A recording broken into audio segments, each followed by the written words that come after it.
नमस्कार दोस्तों, एक बार फिर से आप सभी का हार्दिक स्वागत करता हूं आपके अपने यूट्यूब चैनल रेवंत राज मैथमेटिक्स में। दोस्तों, इस वीडियो लेक्चर में बात करने वाले हैं रीट एग्ज़ाम 2021 के लिए विज्ञान विषय आरबीएससी क्लास 6। जी हाँ दोस्तों, सारे के सारे जितने भी आरबीएससी की बुक में विज्ञान में पाठ अंतर्गत और पाठ के उपरांत जितने भी क्वेश्चन बने हैं उनको लेकर के मैं आज उपस्थित हुआ हूँ। सारे क्वेश्चन देखेंगे इस एक ही वीडियो लेक्चर में। पीडीएफ यदि आपको चाहिए इसकी तो आपको रेवंतराज मैथमेटिक्स जो है टेलीग्राम ग्रुप ज्वाइन करना है। वहाँ पर आपको मैं 1 घंटे बाद में पीडीएफ प्रोवाइड करवा दूंगा। तो दोस्तों, जितने भी लेवल 2 साइंस मैथ के स्टूडेंट हैं उनके लिए वीडियो वेरी इंपॉर्टेंट होने वाला है। इसी क्रम में हम आगे कल जो है वह क्लास 7th का, उसके बाद 8th 9th और 10th ये सारी की सारी बुकें हम करने वाले हैं 6 to 10 तक की। तो आप इस वीडियो को पूरा देखिएगा, वीडियो को लाइक और ज़्यादा से ज़्यादा शेयर कीजिएगा। तो चलिए दोस्तों, शुरुआत करते हैं इस वीडियो की। प्रश्न नंबर 1 देखेंगे, निम्नलिखित में से शाकाहारी जंतु कौन सा है। तो यहाँ पर पहला प्रश्न आपके सामने अवेलेबल है। पहले प्रश्न का जो राइट आंसर रहेगा दोस्तों वो रहेगा हिरण। शाकाहारी जंतु इनमें से कौन सा है? हिरण। आगे प्रश्न नंबर 2 है, दाल पौधे का कौन सा भाग है? फूल, फल, बीज या तना। तो मेरे प्यारे साथियों, प्रश्न नंबर जो 2 देख रहे हैं उसका राइट आंसर रहेगा बीज। ऑप्शन नंबर 3 करेक्ट आंसर रहेगा। प्रश्न नंबर 3 देखेंगे, हमारे शरीर को ऊर्जा प्राप्त होती है खेलने से, पढ़ने से, भोजन से या दौड़ने से। तो सीधी सी बात है, राइट आंसर क्या रहेगा दोस्तों? भोजन से हमारे शरीर को ऊर्जा प्रदान होती है। तीसरा ऑप्शन करेक्ट आंसर बनेगा।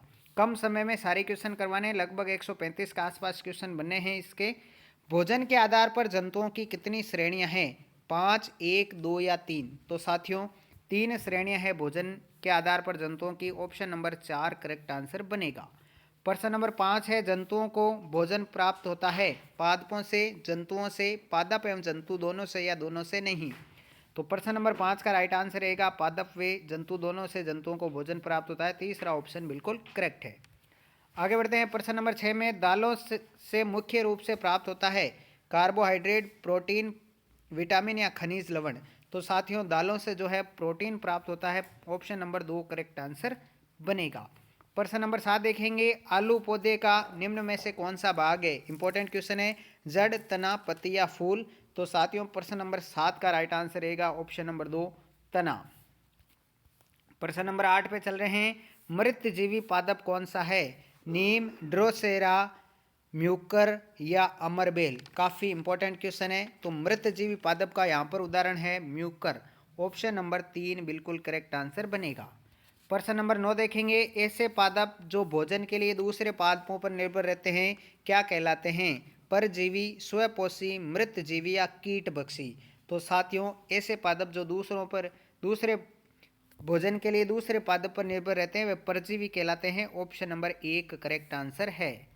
प्रश्न नंबर 10 देखेंगे, कीटभक्षी पादप नहीं है ड्रोसेरा, डायोनिया, अमरबेल या यूट्रिकुलेरिया। इस प्रकार का प्रश्न पिछली बार रेट में भी आया था, वो 6 क्लास से रिलेटेड था। यहाँ पर कीटभक्षी पादप नहीं है। अमरबेल जो है वह परजीवी पादप है, कीटभक्षी नहीं है। ऑप्शन नंबर 3 बिल्कुल करेक्ट आंसर। प्रश्न नंबर 11 है, भोजन के रूप में आवश्यक पोषक तत्वों को शरीर में ग्रहण करने की प्रक्रिया को क्या कहते हैं? पाचन, पोषण, भोजन या इनमें से कोई नहीं। तो यहाँ पर राइट आंसर रहेगा साथियों, पोषक तत्वों को शरीर में ग्रहण करने की प्रक्रिया पोषण कहलाती है। ऑप्शन नंबर 2 बिल्कुल सही है। पीडीएफ के लिए मैंने आपको बता दिया, टेलीग्राम जरूर ज्वाइन कर लें। ऐसे पादप जो सूर्य के प्रकाश से अपना भोजन स्वयं बनाते हैं क्या कहलाते हैं? तो स्वयं बनाते हैं वो क्या कहलाते हैं? स्वपोषी, सहजीवी, परपोषी या परजीवी। तो प्रश्न नंबर 12 का राइट आंसर रहेगा जो भोजन स्वयं बनाते हैं उन्हें स्वपोषी कहते हैं। पहला ऑप्शन बिल्कुल सही है। प्रश्न नंबर 13 देखिए, पादप के कौन से भाग में भोजन निर्माण कार्य होता है? तने में, पत्तियों में, जड़ में या फूलों में। तो साथियों भोजन निर्माण का कार्य जो है वह पत्तियों में होता है। ऑप्शन नंबर 2 बिल्कुल सही रहेगा। प्रश्न नंबर 14 देखेंगे, पत्तियों में पाए जाने वाले हरे रंग के वर्णक को क्या कहते हैं? पर्ण हरित, लवण या प्रण हरित। प्यारे साथियों प्रश्न नंबर 14 का राइट आंसर क्या रहेगा? पत्तियों में पाए जाने वाले हरे रंग के वर्णक को पर्ण हरित कहते हैं। जी हाँ दोस्तों, ऑप्शन नंबर 4 बिल्कुल सही है। प्रश्न नंबर 15 देखिएगा, 15वां प्रश्न है, अमरबेल किसका उदाहरण है? परजीवी, परपोषी, सहजीवी या स्वपोषी, काफ़ी इंपॉर्टेंट क्वेश्चन है, ध्यान देना है। अमर बेल जो है वह परजीवी का उदाहरण है दोस्तों, पहला ऑप्शन बिल्कुल सही रहेगा। प्रश्न नंबर 16 देखिएगा, कौन सी वस्तु चमकीली है? लकड़ी, चौक पाउडर, केरोसिन या सोना? तो साथियों प्रश्न नंबर 16 का राइट आंसर क्या रहेगा? सोना, बिल्कुल सोना चमकीली वस्तु इन चार में से ऑप्शन नंबर 4 करेक्ट आंसर है। प्रश्न नंबर 17 है, निम्नलिखित में से कौन सी वस्तु जल में घुलनशील है? लकड़ी का बुरादा, चौक पाउडर, ग्लूकोज पाउडर या लोहे का बुरादा? साथियों प्रश्न नंबर 17 का राइट आंसर क्या रहेगा? ग्लूकोज पाउडर, बिल्कुल तीसरा ऑप्शन सही रहेगा। प्रश्न नंबर 18 है, निम्न में से चुंबकीय वस्तु कौन सी है? लकड़ी, लोहा, कांच या प्लास्टिक? साथियों प्रश्न नंबर 18 का राइट आंसर क्या रहेगा? चुंबकीय वस्तु जो है वह लोहा है, ऑप्शन नंबर 2 बिल्कुल सही है। प्रश्न नंबर 19 देखिए, निम्नलिखित में से कौन सी वस्तु जल में तैरती है? लकड़ी का गुटका, पत्थर, लोहे की कील या सोने की अंगूठी? साथियों प्रश्न नंबर 3 का राइट आंसर रहेगा लकड़ी का गुटका। प्रश्न नंबर 19 का राइट आंसर रहेगा लकड़ी का गुटका, पहला ऑप्शन। प्रश्न नंबर 20 देखिए, ऐसी वस्तुएं जो हमें प्रकृति से प्राप्त होती है क्या कहलाती है? तो सीधी सी बात है, जो प्रकृति से प्राप्त होती है साथियों वह क्या कहलाती है? प्राकृतिक वस्तुएं कहलाती है, ऑप्शन नंबर 1 करेक्ट आंसर रहेगा। कम समय में अधिक क्वेश्चन कर रहे हैं ताकि आपका टाइम भी कम लगे और आपका रिवीजन फटाफट हो जाए 6 क्लास पूरी का। प्रश्न नंबर 21 की ओर बढ़ रहे हैं, धातुएं वायु व नमी के संपर्क में रहने से किस कारण से अपनी चमक खो देती है? गंदगी के कारण, चुंबकत्व के कारण, संसारण के कारण या अचुंबकत्व के कारण? तो राइट आंसर रहेगा संसारण के कारण जो है कारण है अपनी चमक खो देती है, तीसरा ऑप्शन बिल्कुल सही है। प्रश्न नंबर 22 देखेंगे, ऐसी वस्तुएं जो चुंबकीय और आकर्षित होती है क्या कहलाती है? वामावर्त वस्तुएं, चुंबकीय वस्तुएं, अचुंबकीय वस्तुएं या दक्षिणावर्त वस्तुएं? साथियों ऐसी वस्तुएं जो चुंबकीय और आकर्षित होती है क्या कहलाती है? चुंबकीय वस्तुएं कहलाती है, ऑप्शन नंबर 2 बिल्कुल सही है। प्रश्न नंबर 23 देखेंगे, जल में पूर्ण रूप से घुलने वाली वस्तुओं को क्या कहते हैं? संपीड़ित वस्तुएं, आंशिक विलेय वस्तुएं, विलेय वस्तुएं या अविलेय वस्तुएं? तो साथियों प्रश्न नंबर 23 का क्या राइट आंसर रहेगा? जल में पूर्ण रूप से घुलने वाली विलेय वस्तुएं होती है, तीसरा ऑप्शन बिल्कुल सही है। प्रश्न नंबर 24 की ओर बढ़ते हैं, जो वस्तु निश्चित आयतन में अधिक द्रव्यमान रखती है वस्तु का घनत्व होता है कम, अधिक, समान या अपरिवर्तित? प्रश्न नंबर 24 का राइट आंसर क्या रहेगा? जो वस्तु निश्चित आयतन में अधिक द्रव्यमान रखती है, सीधी सी बात है उसका घनत्व भी अधिक होगा, ऑप्शन नंबर 2 बिल्कुल सही है। प्रश्न नंबर 25 की ओर बढ़ते हैं, रुई को बिनोले बीज से हटाने की प्रक्रिया को क्या कहते हैं? काफी इंपॉर्टेंट क्वेश्चन है। कताई, बुनाई, ओटना या अभिमार्जन? साथियों प्रश्न नंबर जो 25 आप लोग देख रहे हैं उसका राइट आंसर रहेगा ओटना। जी हाँ दोस्तों, कपास ओटना, बिल्कुल तीसरा ऑप्शन सही रहेगा। प्रश्न नंबर 26 है, प्राकृतिक तंतु का उदाहरण है रेयन, नायलॉन, रुई या डेक्रोन? तो प्राकृतिक तंतु का उदाहरण यहाँ पर कौन सा है दोस्तों? रुई, कपास। जी हाँ दोस्तों, तीसरा ऑप्शन बिल्कुल सही रहेगा। प्रश्न नंबर 27 है, जानतव तंतु का उदाहरण है कपास, नायलॉन, ऊन या पटसन? साथियों प्रश्न नंबर जो 27 है उसका राइट आंसर क्या रहेगा? जानतव तंतु कौन सा है? ऊन है, ऑप्शन नंबर 3 बिल्कुल सही रहेगा। प्रश्न नंबर 28 की ओर बढ़ते हैं, रेशम का रेशा किससे प्राप्त किया जाता है? भेड़, बकरी, ऊन या रेशम का कीट? बहुत ही इंपॉर्टेंट क्वेश्चन है। रेशम का रेशा जो है वह रेशम के कीट से प्राप्त किया जाता है जो शहतूत पर पाए जाते हैं साथियों, चौथा ऑप्शन बिल्कुल राइट आंसर रहेगा। प्रश्न नंबर 29 है, पटसन पादप के किस भाग से प्राप्त होती है? तना, पत्ती, जड़ या पुष्प? तो साथियों पटसन जो है पादप के तने से प्राप्त होती है, पहला ऑप्शन बिल्कुल सही रहेगा। वीडियो को लाइक नहीं किया तो लाइक जरूर कर दें, सब्सक्राइब कर लीजिए चैनल को और बेल आइकन को दबा लीजिए ताकि 7th, 8th, 9th और 10th के वीडियो आपके पास जल्दी से जल्दी पहुंचे। 30वां प्रश्न है, मूंज किस पादप से प्राप्त होती है? जूट के पादप से, रुई के पादप से, पटसन के पादप से या मूंज घास के पादप से? तो साथियों प्रश्न नंबर 30 का जो राइट आंसर रहेगा, मूंज जो है एक घास होती है, पौधा होता है, मूंज घास के पादप से ये प्राप्त होती है, चौथा ऑप्शन बिल्कुल सही है। प्रश्न नंबर 31 देखेंगे, बंदेज के वस्त्र निम्न में से किन राज्यों में अधिक प्रचलित है? तो यहाँ पर राइट आंसर क्या रहेगा? बंदेज के वस्त्र जो है वह साथियों राजस्थान और गुजरात में अधिक प्रचलित है, ऑप्शन नंबर 2 करेक्ट आंसर रहेगा। प्रश्न नंबर 32 से सर्वाधिक रेशम उत्पादक देश कौन सा है? अफगानिस्तान, भारत, जापान या चीन? तो साथियों यहाँ पर राइट आंसर चीन रहेगा। सर्वाधिक रेशम उत्पादक चीन देश है। चौथा ऑप्शन करेक्ट आंसर। प्रश्न नंबर 33 है राजस्थान में छपाई कला का सर्वोत्तम स्वरूप किस स्थान का विख्यात है? किशनगढ़, अजमेर, सांगानेर, जोबनेर? तो साथियों 33 नंबर का राइट आंसर रहेगा सांगानेर, जयपुर। तीसरा ऑप्शन बिल्कुल सही रहेगा। प्रश्न नंबर 34 की ओर बढ़ते हैं। गैसीय अवस्था में होता है आकार निश्चित, निश्चित आयतन, आकार व आयतन दोनों अनिश्चित या भार निश्चित? तो दोस्तों गैसीय अवस्था में जो है वह आकार व आयतन दोनों ही अनिश्चित होते हैं। तीसरा ऑप्शन करेक्ट आंसर रहेगा 34वें का। प्रश्न नंबर 35 है परमाणु के बाह्य भाग में मुख्य कण कौन सा होता है? प्रोटॉन, न्यूट्रॉन, प्रोटॉन व न्यूट्रॉन या इलेक्ट्रॉन? तो परमाणु के बाह्य भाग में जो मुख्य कण होता है साथियों वह इलेक्ट्रॉन होता है। ऑप्शन नंबर 4 बिल्कुल सही रहेगा। जैसे जैसे हम क्लास में बढ़ेंगे 7वीं, 8वीं, 9वीं, 10वीं के क्वेश्चन देखेंगे आपका हार्ड लेवल भी बढ़ता जाएगा। लेकिन छठी क्लास से भी पिछली रीड में 4 से 5 प्रश्न पूछे गए हैं तो काफ़ी इंपॉर्टेंट है। एक ही प्रकार के परमाणु से बना पदार्थ होता है यौगिक, तत्व, मिश्रण या मिश्र धातु? साथियों प्रश्न नंबर 36 का राइट आंसर रहेगा तत्व। एक ही प्रकार के परमाणु से जो पदार्थ बनता है उसे तत्व कहते हैं। दूसरा ऑप्शन सही है। प्रश्न नंबर 37 है शक्कर, नमक, कांच, प्लास्टिक पदार्थ कहलाते हैं तत्व, यौगिक, मिश्रण या उपयुक्त सभी? तो साथियों प्रश्न नंबर जो 37 है शक्कर, नमक, कांच, प्लास्टिक पदार्थ जो है वह साथियों यौगिक कहलाते हैं। दूसरा ऑप्शन करेक्ट आंसर रहेगा। प्रश्न नंबर 38 है भौतिक संरचना के आधार पर पदार्थों की कितनी अवस्थाएं हैं? भौतिक संरचना के आधार पर पदार्थों की कितनी अवस्थाएं हैं? तो साथियों 4 अवस्थाएं होती है। ऑप्शन नंबर 4 करेक्ट आंसर रहेगा। प्रश्न नंबर 39 है ऐसे पदार्थ जिनकी आकृति एवं आयतन दोनों निश्चित नहीं होते हैं क्या कहलाते हैं? द्रव, ठोस, गैस या प्लाज्मा? तो साथियों आकृति व आयतन दोनों निश्चित नहीं होते हैं वे क्या कहलाते हैं? गैसीय पदार्थ कहलाते हैं। बिल्कुल ऑप्शन नंबर 3 करेक्ट आंसर रहेगा। प्रश्न नंबर 40 है ऐसे पदार्थ जिनकी आकृति व आयतन निश्चित होते हैं क्या कहलाते हैं?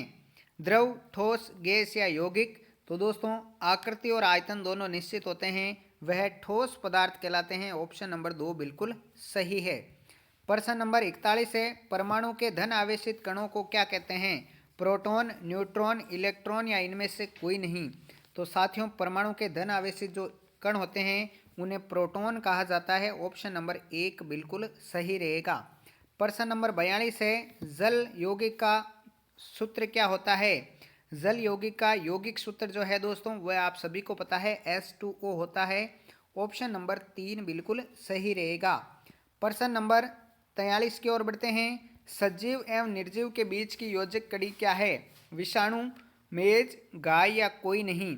तो साथियों सजीव और निर्जीव के बीच की योजक कड़ी वायरस यानी विषाणु होता है। ये पृथ्वी पर तो निर्जीव रहते हैं लेकिन जैसे ही किसी सजीव के शरीर में प्रवेश करते हैं वह सजीव का रूप धारण कर लेते हैं।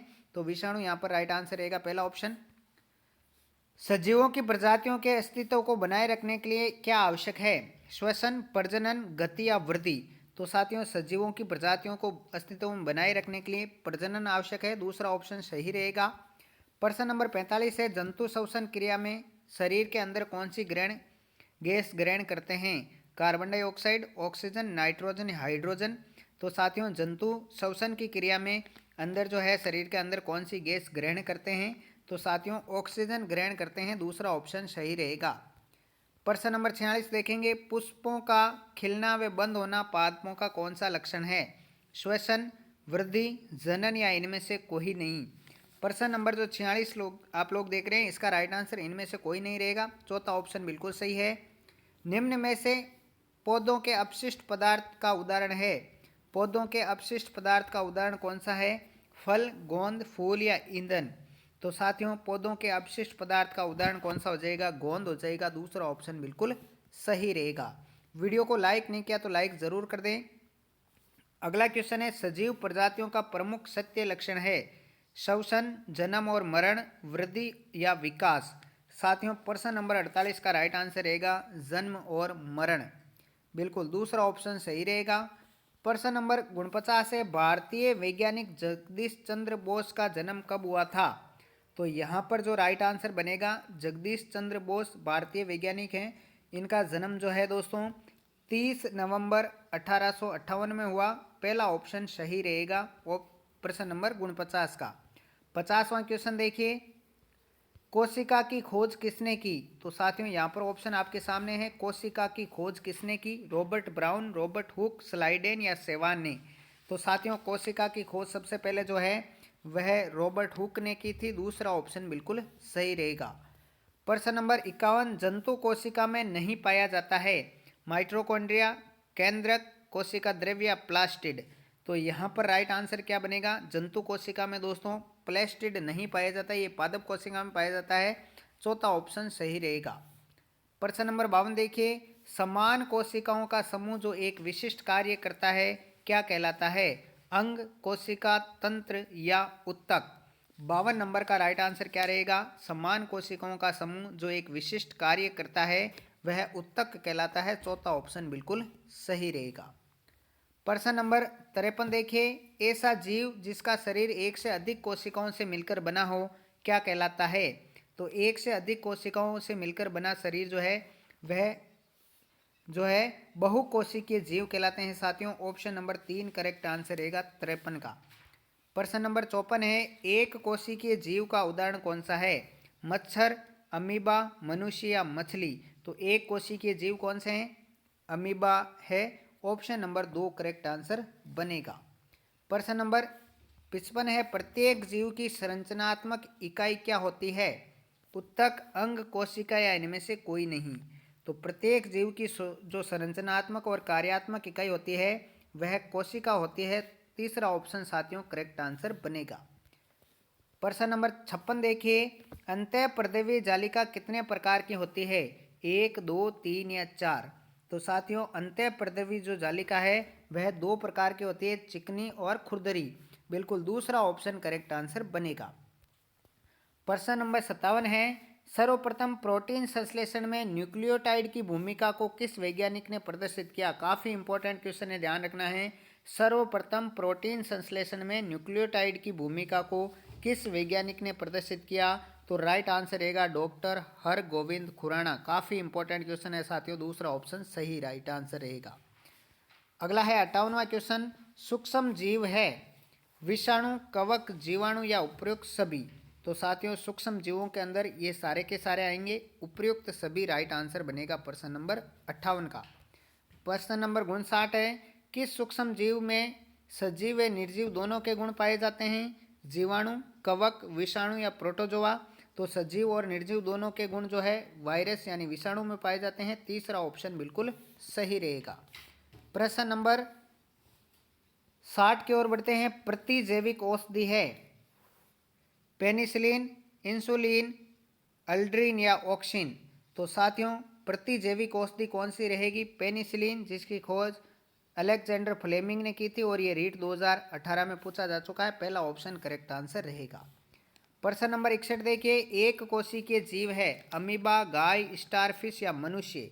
तो साथियों राइट आंसर क्या रहेगा? अमीबा एक कोशिकीय जीव है। पहला ऑप्शन ही सही है। प्रश्न नंबर 62 देखिए, निम्न में से प्रोटोजोआ का उदाहरण नहीं है? अमीबा, पैरामीशियम, यूग्लिना या यूलाथ्रिक्स?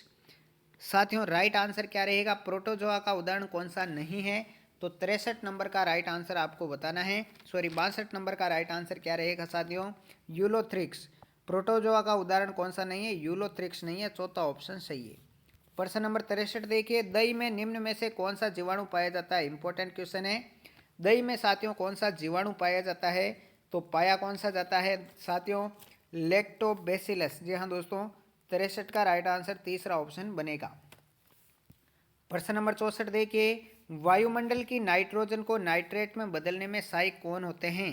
टोबैको मोज़ेक, लैक्टोबैसिलस, यूलोथ्रिक्स या राइजोबियम? काफ़ी इंपॉर्टेंट क्वेश्चन है साथियों। वायुमंडल की नाइट्रोजन को नाइट्रेट में बदलने का कार्य राइजोबियम जीवाणु करते हैं। चौथा ऑप्शन बिल्कुल सही रहेगा।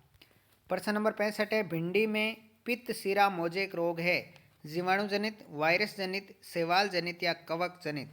साथियों भिंडी में पित्त सीरा मोज़ेक रोग वायरस जनित रोग है। दूसरा ऑप्शन बिल्कुल सही रहेगा। प्रश्न नंबर 66 देखिए, निम्नलिखित में से एक द्विवर्षीय पादप है? गेहूं, चना, प्याज या चीड़? साथियों 66 नंबर का राइट आंसर क्या रहेगा? द्विवर्षीय पादप प्याज है। तीसरा ऑप्शन बिल्कुल सही रहेगा। प्रश्न नंबर 67 देखिए, आकार के आधार पर पौधे कितने प्रकार के होते हैं? 3, 4, 2 या 6? साथियों आकार के आधार पर जो है पौधे 3 प्रकार के होते हैं। राइट आंसर पहला ऑप्शन। अगला है, निम्न में से जलीय पादप कौन सा है? खेजड़ी, जलकुंभी, बेर या केर? तो यहाँ पर ऑप्शन देके आपको पता चल रहा है कि जलीय पादप कौन सा है? जलकुंभी। ऑप्शन नंबर 2 करेक्ट आंसर बनेगा। प्रश्न नंबर 70 गुणसूत्र देखें। गुणसूत्र की तरफ बढ़ रहे हैं। एक वर्षीय या एक ऋतु के जीवन काल के पौधे का निम्न में से कौन सा उदाहरण है? मक्का, प्याज, नीम या बरगद? साथियों एक वर्षीय या एक ऋतु के जीवन काल के पौधे का उदाहरण कौन सा है? राइट आंसर रहेगा मक्का। ऑप्शन नंबर 1 बिल्कुल सही आंसर है। प्रश्न नंबर 70 देखेंगे, ऐसे पौधे जिन्हें ऊपर चढ़ने के लिए सहारे की आवश्यकता होती है क्या कहलाते हैं? अवरोही पौधे, आरोही पौधे, बहुवर्षीय पौधे या द्विवर्षीय पौधे? तो साथियों जिन्हें ऊपर चढ़ने के लिए सहारे की आवश्यकता होती है ऐसे पौधे कहलाते हैं आरोही पौधे। ऑप्शन नंबर 2 बिल्कुल सही है। प्रश्न नंबर 71 देखें, निम्न में से पौधे के किस भाग में गैसों का आदान प्रदान होता है?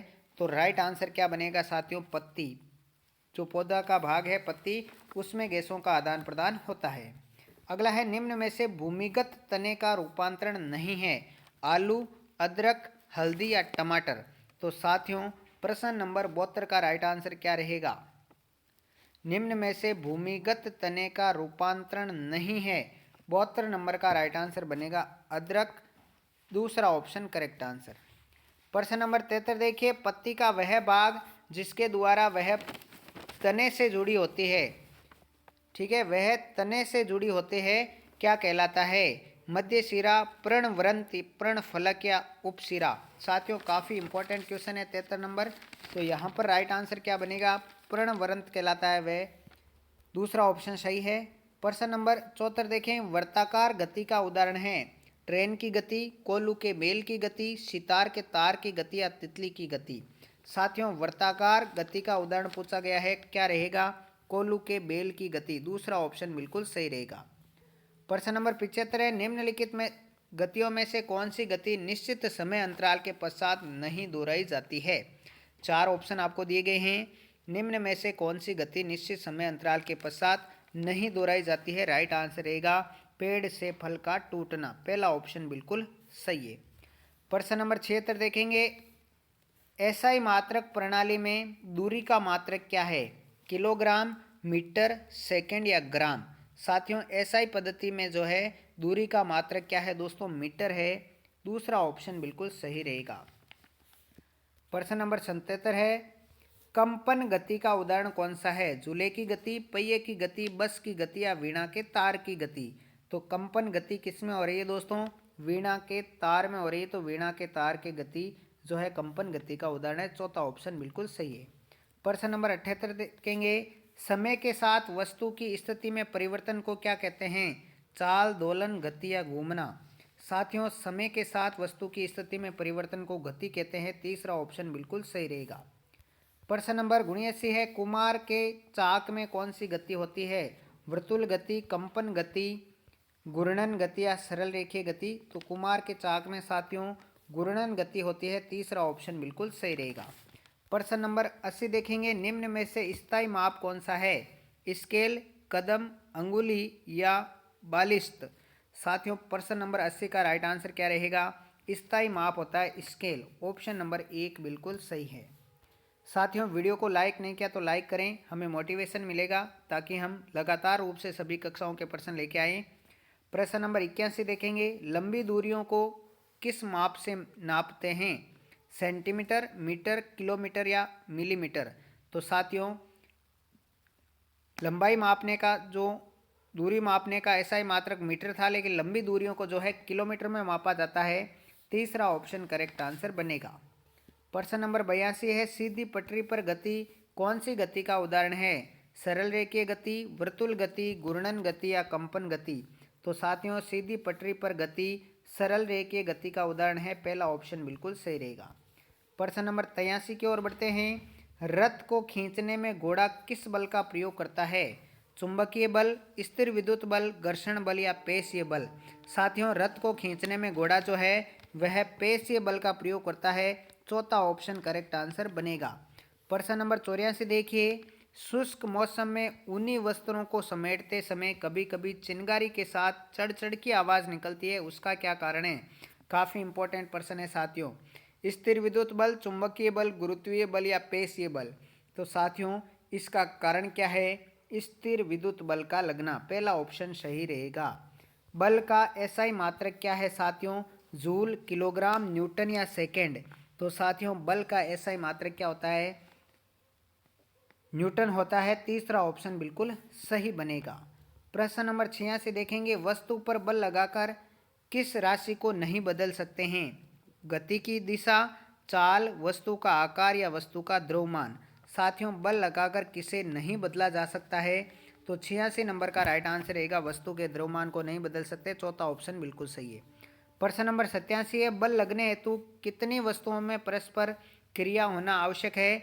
2, 1, अनेक या कुछ नहीं। तो साथियों, कम से कम 2 वस्तुओं में जो है अन्योन्य क्रिया होनी चाहिए बल लगने हेतु। तो यहाँ पर पहला ऑप्शन करेक्ट आंसर है। प्रश्न नंबर 88 देखेंगे, बल लगाने से वस्तु की निम्न में से क्या बढ़ सकती है? स्थिति, गति, दिशा या सभी। साथियों, यहाँ पर राइट आंसर क्या रहेगा दोस्तों? सभी। ऑप्शन नंबर 4 करेक्ट आंसर रहेगा। प्रश्न नंबर 89 देखेंगे, पृथ्वी जिस बल से वस्तुओं को अपनी ओर आकर्षित करती है उस बल को क्या कहा जाता है?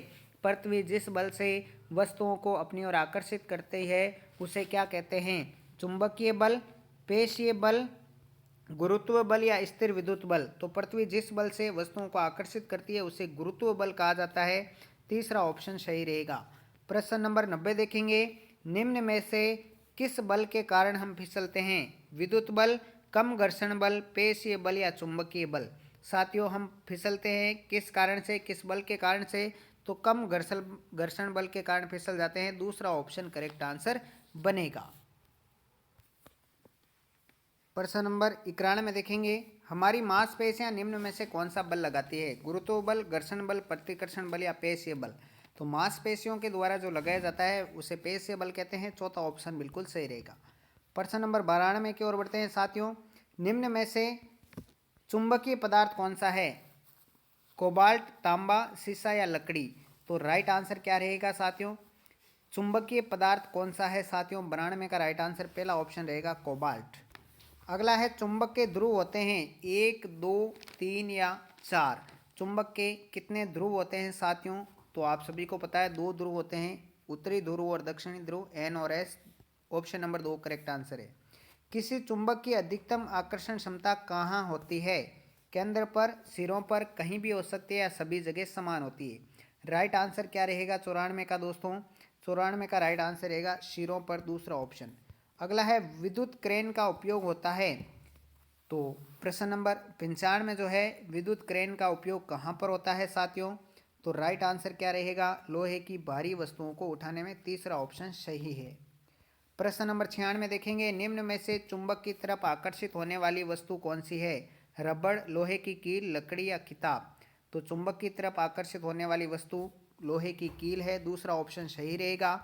प्रश्न नंबर 97 है, चुंबक पर बुरादा किस स्थान पर ज़्यादा चिपकता है? सिरों पर, मध्य में, सभी जगह या कहीं नहीं। तो ये तो आपने प्रैक्टिकल भी किया होगा, सिरों पर ज़्यादा चिपकता है। पहला ऑप्शन करेक्ट आंसर बनेगा। प्रश्न नंबर 98 है, हमें दिशा का मालूम किस यंत्र से होता है? घड़ी, कंपास, विद्युत क्रेन या कोई नहीं। तो साथियों, दिशा का जो मालूम है वह कंपास से होता है। दूसरा ऑप्शन सही रहेगा। प्रश्न नंबर 99 देखेंगे, ऐसे पदार्थ जो चुंबक की तरफ आकर्षित नहीं होते हैं क्या कहलाते हैं? इंपॉर्टेंट क्वेश्चन है। वह पदार्थ जो चुंबक की तरफ आकर्षित नहीं होते अनुचुंबकीय पदार्थ कहलाते हैं। दूसरा ऑप्शन बिल्कुल सही है। प्रश्न नंबर 100 देखेंगे, चुंबक के ध्रुवों के नाम हैं उत्तरी एवं पूर्वी, दक्षिणी एवं पश्चिमी, उत्तरी एवं दक्षिणी या पूर्वी एवं पश्चिमी। तो चुंबक के 2 ध्रुव होते हैं, एक उत्तरी ध्रुव और एक दक्षिणी ध्रुव, एन और एस। ठीक है, राइट आंसर तीसरा ऑप्शन रहेगा। प्रश्न नंबर 101 देखेंगे साथियों, विद्युत सेल के टर्मिनलों की संख्या कितनी होती है? 1, 2, 3 या 4। तो यहाँ पर राइट आंसर क्या रहेगा? विद्युत सेल के साथियों दो टर्मिनल होते हैं, पॉजिटिव और नेगेटिव, तो यहाँ पर दूसरा ऑप्शन करेक्ट आंसर बनेगा। प्रश्न नंबर 102 देखेंगे, निम्नलिखित में से किसमें विद्युत धारा प्रवाहित नहीं होती है? तांबा, लोहा, लकड़ी या एल्यूमिनियम। तो यहाँ पर चार ऑप्शन के अकॉर्डिंग राइट आंसर क्या रहेगा? लकड़ी में विद्युत धारा का प्रवाह नहीं होगा, तीसरा ऑप्शन सही है। प्रश्न नंबर 103 है, विद्युत के तार बनाने में काम में लिया जाता है लकड़ी, तांबा, प्लास्टिक या धागा। दोस्तों ये सारे क्वेश्चन वह हैं जो आपकी 6th क्लास की बुक के अंतर्गत बने हैं। तो 103 का राइट आंसर रहेगा तांबे के तारों का जो है विद्युत तार बनाने में तांबा प्रयुक्त होता है, दूसरा ऑप्शन करेक्ट आंसर बनेगा। प्रश्न नंबर 104 है, विद्युत से नहीं चलने वाली युक्ति कौन सी है? तो यहाँ पर विद्युत से नहीं चलने वाली युक्ति कौन सी है साथियों? साइकिल, चौथा ऑप्शन बिल्कुल करेक्ट बनेगा। प्रश्न नंबर 105 है, विद्युत सेल का ऊपरी हिस्सा यानी टोपी होता है ऋणात्मक, धनात्मक, उदासीन या तीनों प्रकार का। तो विद्युत सेल का जो ऊपरी सिरा यानी टोपी जिसे कहते हैं वह साथियों क्या होता है? वह आपके धनात्मक होता है, दूसरा ऑप्शन बिल्कुल सही रहेगा। प्रश्न नंबर 106 है, विद्युत सेल का नीचे स्थित जस्ते का वृत्ताकार पेंदा इस प्रकार का सेल होता है। तो ऊपर वाला हमने धनात्मक बता दिया है, नीचे वाला जो भाग है वह होता है, तो साथियों वह क्या होता है? ऋणात्मक होता है, जस्ते का बना हुआ वृत्ताकार भाग, तीसरा ऑप्शन करेक्ट आंसर बनेगा। प्रश्न नंबर 107 है, जिन पदार्थों से विद्युत धारा का प्रवाह आसानी से हो जाता है उन्हें क्या कहते हैं? विद्युत के कुचालक, विद्युत के चालक, उदासीन या ए व बे दोनों। तो जिन पदार्थों से विद्युत धारा का प्रवाह आसानी से होता है विद्युत के चालक कहलाते हैं, दूसरा ऑप्शन सही रहेगा। प्रश्न नंबर 108 है, विद्युत सेल में संचित रासायनिक पदार्थों से क्या उत्पन्न होती है? गर्मी, आयन, विद्युत या कण। तो साथियों विद्युत उत्पन्न होती है, तीसरा ऑप्शन करेक्ट आंसर रहेगा 108 का। 109 नंबर है, विद्युत परिपथ को चालू एवं बंद करने की युक्ति को क्या कहा जाता है? विद्युत स्विच, खुला परिपथ या चालक या अचालक। तो विद्युत परिपथ को चालू या बंद करने के लिए स्विच का उपयोग करते हैं, विद्युत स्विच राइट आंसर रहेगा पहला ऑप्शन। प्रश्न नंबर 110 की ओर बढ़ते हैं साथियों, शिक्षा के क्षेत्र में क्रांति किस वैज्ञानिक उपकरण के कारण हुई है? टेलीविज़न, रेडियो, कंप्यूटर या टेप रिकॉर्डर। तो ये पार्ट भी अपने इस रीट में है। तो शिक्षा के क्षेत्र में क्रांति जो है कंप्यूटर के कारण आई है दोस्तों, तीसरा ऑप्शन बिल्कुल सही रहेगा। प्रश्न नंबर 111 क्या कहता है? संचार के क्षेत्र में विज्ञान की देन है फैक्स, टेलीविज़न, टेलीफोन या उपयुक्त सभी। तो यहाँ पर राइट आंसर उपयुक्त सभी होगा, फैक्स, टेलीविज़न, टेलीफोन ये सारे के सारे विज्ञान की देन है, चौथा ऑप्शन सही रहेगा। प्रश्न नंबर 112 ये रीट भर्ती परीक्षा में आ चुका है, 2015 या 2012 में आया है। निम्नलिखित में से मनोरंजन का साधन नहीं है? वीडियो गेम, फैक्स, कंप्यूटर या टीवी। तो यहाँ पर मनोरंजन का साधन फैक्स नहीं है, दूसरा ऑप्शन बिल्कुल सही रहेगा। प्रश्न नंबर 113 की ओर बढ़ते हैं साथियों, निम्न में से आयुर्वेद का सबसे प्राचीन ग्रंथ कौन सा है? आचार संहिता, चरक संहिता, रामायण या विष्णु संहिता। आयुर्वेद का सबसे प्राचीन ग्रंथ पूछा गया है, राइट आंसर चरक संहिता ऑप्शन नंबर 2 रहेगा। प्रश्न नंबर 114 क्या कहता है? वैज्ञानिकों द्वारा समस्या हल करने की विधियों को क्या कहा जाता है? वैज्ञानिकों द्वारा समस्या हल करने की विधि क्या कहलाती है साथियों? वैज्ञानिक पद्धति कहलाती है, दूसरा ऑप्शन बिल्कुल सही रहेगा। प्रश्न नंबर 115 देखेंगे, इंटरनेट द्वारा संदेश भेजने की आधुनिक तकनीक को क्या कहा जाता है? इंटरनेट द्वारा संदेश भेजने की आधुनिक तकनीक को साथियों क्या कहते हैं? ईमेल कहा जाता है, पहला ऑप्शन बिल्कुल सही रहेगा। प्रश्न नंबर 116 देखिए, राजस्थान में परमाणु भट्टी से बिजली कहाँ बनती है? कोटकासिम, बाड़मेर, अंता या रावत भाटा। तो राजस्थान में परमाणु भट्टी से जो बिजली बनती है वह रावत भाटा में बनती है साथियों, चौथा ऑप्शन बिल्कुल सही रहेगा। प्रश्न नंबर 117 देखेंगे, भारतीय परमाणु विज्ञान का जनक निम्न में से कौन है? काफ़ी इंपॉर्टेंट क्वेश्चन है। भारतीय परमाणु विज्ञान का जनक दोस्तों डॉक्टर होमी जहांगीर भाभा को कहा जाता है, दूसरा ऑप्शन बिल्कुल सही रहेगा 117 का। 118वां क्वेश्चन आपकी स्क्रीन पर आ चुका है, निम्न में से कौन सी वस्तु अपारदर्शी है? कांच, पानी, मिट्टी का तेल या लकड़ी।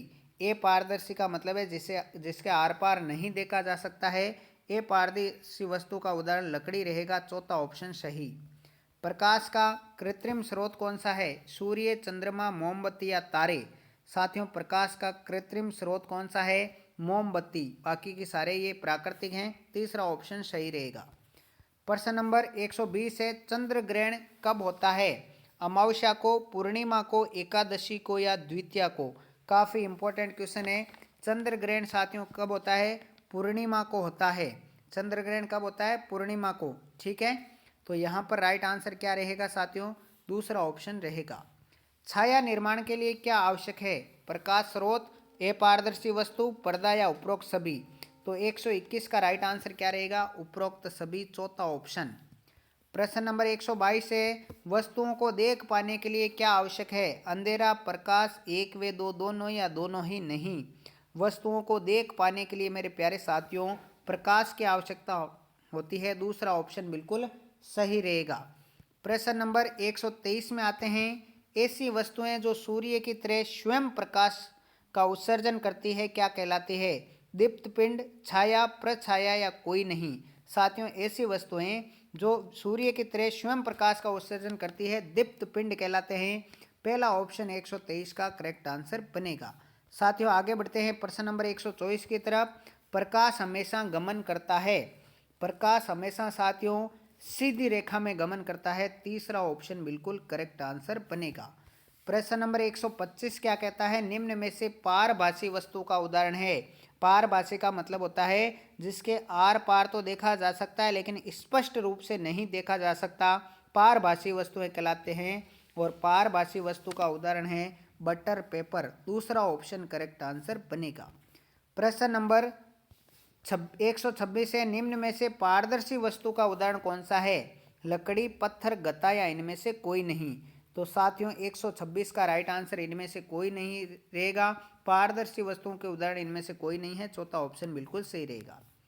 127 देखिए, पृथ्वी का कितना भाग जल से घिरा हुआ है? 3/4, 1/2, 1/4 या 1/3? तो साथियों पृथ्वी का जो है वह 3/4 भाग जल से घिरा हुआ है, पहला ऑप्शन करेक्ट आंसर बनेगा। अगला है, सजीव श्वसन क्रिया के दौरान कौन सी गैस ग्रहण करते हैं? तो ये पहले भी आ चुका है, सजीव श्वसन क्रिया के दौरान ऑक्सीजन गैस ग्रहण करते हैं, पहला ऑप्शन सही रहेगा। प्रश्न नंबर 129 देखेंगे, वायुमंडल में कौन सी गैस की मात्रा सर्वाधिक है? ऑक्सीजन, नाइट्रोजन, कार्बन डाइऑक्साइड या अन्य गैसें? दोस्तों वायुमंडल में जो है कौन सी गैस की मात्रा सर्वाधिक है? तो नाइट्रोजन की मात्रा सर्वाधिक है, ऑप्शन नंबर 2 करेक्ट आंसर बनेगा। प्रश्न नंबर 130 है, ऑक्सीजन गैस सहायक है जलने में, नहीं जलने में, ए व बे दोनों या दोनों ही नहीं? तो साथियों 130 का राइट आंसर क्या रहेगा? जलने में, पहला ऑप्शन सही रहेगा। प्रश्न नंबर 131 है, नाइट्रोजन वायु की कुल मात्रा का कितने प्रतिशत है? नाइट्रोजन जो वायुमंडल में पाई जाती है वह कितने % पाई जाती है? तो साथियों बिल्कुल इजी है, 78% नाइट्रोजन पाई जाती है, दूसरा ऑप्शन करेक्ट आंसर बनेगा। प्रश्न नंबर 132 देखिए, जल का क्वथनांक होता है। तो जल का क्वथनांक कितना होता है दोस्तों, ये बताना है आपको। 132 में राइट आंसर रहेगा 100 डिग्री सेल्सियस, दूसरा ऑप्शन करेक्ट आंसर बनेगा। प्रश्न नंबर 133 है, ऑक्सीजन जल में विलय होती है, जल में होती है, ए घुलनशील, घुलनशील, दोनों या दोनों ही नहीं? काफ़ी इंपॉर्टेंट क्वेश्चन है साथियों। 133 का राइट आंसर रहेगा घुलनशील, ऑप्शन नंबर 2। अगला क्वेश्चन है, वायु होती है रंगहीन, गंधहीन, स्वादहीन या उपयुक्त सभी? तो साथियों वायु जो है वह रंगहीन भी होती है, गंधहीन भी होती है और स्वादहीन भी होती है, चौथा ऑप्शन करेक्ट आंसर बनेगा। तो ये थे साथियों आज क्लास 6 विज्ञान आरबीएससी की बुक्स के जो है 134 क्वेश्चन बने। और अब इसी क्रम में हम 7वीं, 8वीं, 9वीं और 10वीं के क्वेश्चन भी देखेंगे। यदि आपको इसकी पीडीएफ चाहिए तो आप रेवंतराज मैथमेटिक्स टेलीग्राम ग्रुप है उसको ज्वाइन ज़रूर कर लें, अभी 1 घंटे बाद मैं वहाँ पर पीडीएफ प्रोवाइड करवा दूंगा। तो दोस्तों वीडियो आपको कैसा लगा ज़रूर बताएं। क्या आगे की क्लासों के भी हमें पेपर लेके आने चाहिए? आप अपना सजेशन ज़रूर दें। और किस किस विषय का आपको इस प्रकार आरबीएससी के क्वेश्चन चाहिए वो भी कमेंट बॉक्स में बताएं। मिलते हैं अगले वीडियो में, तब तक के लिए सभी साथियों को जय हिंद, जय भारत, थैंक यू।